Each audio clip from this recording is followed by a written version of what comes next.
Sir. माँ, माँ, अरे क्या माँ माँ कर रहा है? बकरी का बच्चा है क्या? अरे माँ मजाक छोड़ो, मुझे फाइनली वो मेन चौराहे वाली दुकान मिल गई है। अब देखना, आपका बेटा दुगनी स्पीड से पैसा कमाएगा। ओफो, ये क्या? मेरी ऑनलाइन मेकअप क्लास चल रही है। इतनी जोर से क्यों बोल रहे हो आप दोनों? अरे मेरी धर्म पत्नी जी, मेकअप क्लास बाद में करना।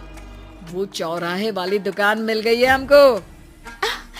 अरे वाह, रुको मैं अपनी माँ को फोन लगाकर बता देती हूँ।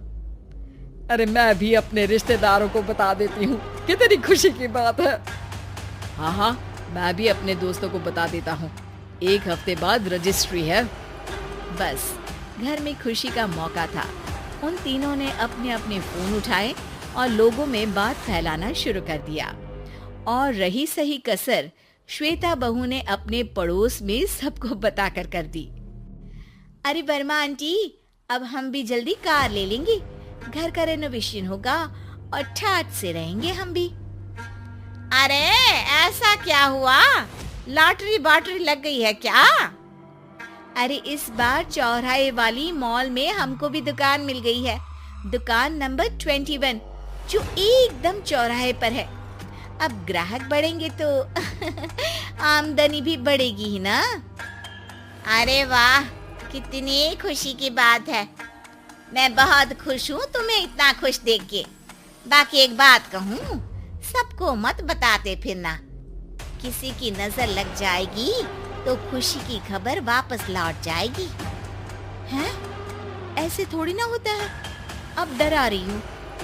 अरे सही कह रही हूँ, काली नजर कहते हैं इस चीज को, जब आप किसी को कुछ बताओ और वो काम बिगड़ जाए। अरे लेकिन मैं तो। तुमने सबको बता दिया ना? हाँ, फोन लगा लगा के। अब बच के रहना, काली नजर बड़ी खतरनाक होती है। श्वेता इतनी खुश रहती है कि वो वर्मा आंटी की बात पर ध्यान ही नहीं देती, जबकि पड़ोस में और भी लोगों से खुशी की खबर शेयर करती रहती है। अगले दिन राजेश बहुत दुखी होकर घर आता है। अरे बेटा क्या हुआ? मुंह क्यों सूजा हुआ है? मधुमक्खी ने काट लिया क्या? माँ, वो दुकान किसी और के पास चली गई। किसी ने ज्यादा भाव लगा दिया। अरे पर बात तो आपसे हुई थी ना उस दुकान वाले की। हाँ, आज मैं टोकन अमाउंट देने गया था, तब मुझे पता चला। कोई आकर सुबह मुझसे पहले ही ज्यादा अमाउंट दे गया। काली नजर। क्या कहा? वर्मा आंटी ने समझाया था कि किसी को बताना मत, वरना काली नजर लग जाएगी। अच्छा, तुम्हें उनकी बात मान लेनी चाहिए थी। उनकी बात मान लेती, लेकिन उसके पहले ही सबको बता चुके थे ना हम तीनों। अरे अगली बार से ध्यान रखेंगे। कोई भी नई चीज होगी तो किसी को नहीं बताएंगे। तीनों कुछ दिन ऐसे ही रहते हैं, पर एक दिन श्वेता को एक मेल आता है। राजेश, मेरा ऑनलाइन मेकअप कोर्स कंप्लीट हो गया।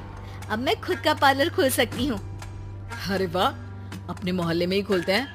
ये जो घर के सामने दुकान है ना, वहीं। हाँ, यहाँ सस्ती भी मिल जाएगी। अगले दिन श्वेता वर्मा आंटी के पास जाती है मिठाई का डब्बा लेकर। अरे आओ आओ, कैसे आना हुआ? जोर से नहीं बोलूंगी। वो सामने वाली दुकान है ना, वहाँ मैं अपनी पार्लर की दुकान खोलने वाली हूँ। उसकी मिठाई है। अरे वाह, बहुत बधाई हो तुमको। हाँ, मैं कमाने लगूंगी तो राजेश पर पूरे घर का बोझ नहीं रहेगा ना आंटी जी। ये तो है, पर ये बता कि तूने ये बात किसी और को तो नहीं बताई ना? अरे नहीं नहीं, पिछली बार गलती कर दी थी। काली नजर लगी किसी की और राजेश के हाथ से वो दुकान चली गई थी। सबको मत बताना। चलो मैं चलती हूँ, कल दुकान की बात करने भी तो जाना है। अगले दिन श्वेता दुकान के लिए मालिक से बात करने जाती है। अरे लेकिन दुकान तो हम कल रात को ही किसी को दे चुके हैं। कल ही? हाँ कल ही। 2 दिन बाद कोई यहाँ पार्लर भी खोल लेगा। अब कहीं और दुकान देख लीजिए। अरे पर हमको भी तो पार्लर ही खोलना था। हाँ भाई, एक ही दुकान है, आधी आधी तो नहीं दे सकता ना मैं। राजेश और श्वेता घर पर हताश होकर आ जाते हैं। इस बार तो किसी को बताया भी नहीं था, अब किसकी काली नजर लग सकती है। सुनो, तुमने माँ को बताया था क्या? अरे कैसी बात कर रही हो, माँ की नजर थोड़ी ना लगेगी। पक्का तुमने किसी को नहीं बताया था ना? सिर्फ वर्मा आंटी को बताया था, उन्होंने ही मुझे किसी को नहीं बताने को कहा। अरे यार, तुम भी सही हो, मेरी माँ को नहीं बताने को कह रही हो, पर वर्मा आंटी को बताना तुम्हें जरूरी लगा। अरे वर्मा आंटी ने ही तो काली नजर के बारे में बताया था ना, वो हमेशा हमारा भला ही तो चाहती है। मेरी माँ भी हमारा भला ही चाहती है। अरे पर चिल्ला क्यों रहे हो, बात नहीं कर सकते क्या आराम से? नहीं आता वो आराम से बात करना, और करना भी नहीं चाहता हूँ मैं। दुकान जाने का दुख गुस्से में बदल गया था और राजेश और श्वेता में बात बंद हो गई थी। 2 दिन बाद मोहल्ले में पार्लर का इनॉग्रेशन हुआ, जिसमें मोहल्ले के सभी लोगों को बुलाया गया, पर श्वेता, राजेश और माँ नहीं जाते। माँ, अंदर आ जाओ, क्या देख रही हो? अरे नया पार्लर देख रही हूँ अपने आंगन से। देखो, माँ को दूसरे का सुख देखने में कितना मजा आ रहा है, मेरा दुख नहीं दिख रहा इन्हें। यहाँ मेरा पार्लर भी तो हो सकता था। अरे चुप रहो यार, हर बात में लड़ाई क्यों ढूंढ रही हो? राजेश और श्वेता फिर बहस करने लगते थे। तभी माँ ने दोनों को बाहर बुलाया। अरे जरा देखो तो, दुकान चलाने वाले का बोर्ड पर नाम क्या लिखा है? श्रुति वर्मा। गाड़ी निकाले बेटा, हमें कहीं जाना है। काली नजर का इलाज कराने। राजेश अपनी बाइक निकालता है। तीनों ट्रिपलिंग कर रहे हैं। माँ राजेश को उस मॉल वाली दुकान पर लेकर जाती है जहाँ राजेश अपनी दुकान खोलने वाला था। यही दुकान लेना चाहता था ना तू? हाँ, पर इनको भी दुखी करने लेकर आई हो क्या यहाँ पर दुकान दिखाकर?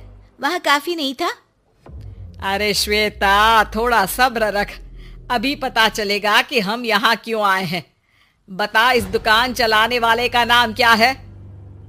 अनुपम वर्मा। कुछ समझ में आया?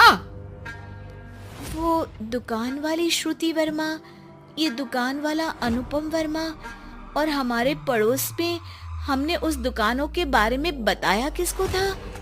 अब वर्मा आंटी को। मतलब वर्मा आंटी ही हमारा काम बिगाड़ रही है? नहीं नहीं, ऐसा नहीं हो सकता, ये बस इत्तेफाक है। राजेश अपना फोन निकालता है और श्रुति वर्मा और अनुपम वर्मा के नाम फेसबुक पर सर्च करता है, जहां ये दोनों ही वर्मा आंटी के रिश्तेदार होते हैं। श्वेता को समझ में आ जाता है कि वर्मा आंटी की ही नजर काली नजर है। अब क्या करना है? कोई भी खुशी की खबर हो तो काली नजर से बचना है, यानी वर्मा आंटी से बचना है। अरे पर मुझे ये समझ में नहीं आया कि वो हमारे साथ ऐसा क्यों करेंगी। अरे बेटा, एक सीख है, दूर के आदमी को आपकी तरक्की से कम परेशानी होगी, पड़ोसी को ज्यादा।